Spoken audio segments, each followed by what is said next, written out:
My movie is on the Manhattan Project. Early in 1939, the Nazis had started a project to build the world's most destructive weapon, the atom bomb. One scientist fled from Germany and brought news to the Americans. This was Enrico Fermi. Enrico decided he needed to warn the government, but he could not do it himself. So how could he warn them? He decided there was one other immigrant scientist who was a big enough icon to help them. This man was Albert Einstein. He left a note for the president signed with his name. The note stated the problem and the solution was to create a bomb of their own. President Roosevelt agreed and told only a select few to work on what was known as the Manhattan Project.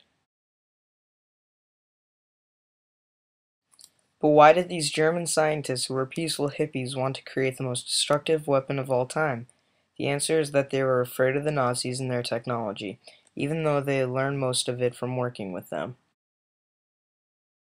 Soon the project was started and was kept a secret from most people except for those who worked to create it.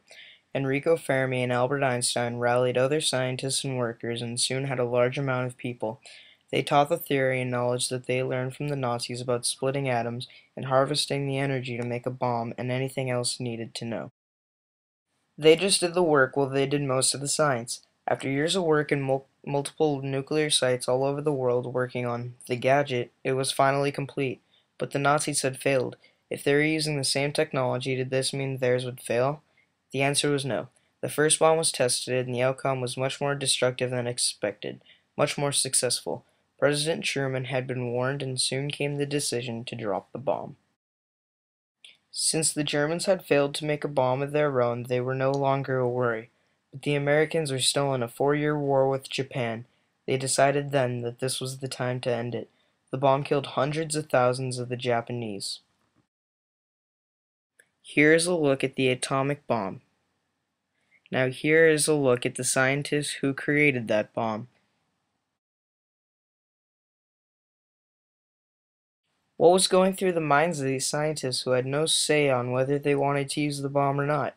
The scientists, along with any other worker, could not feel worse about what they had done.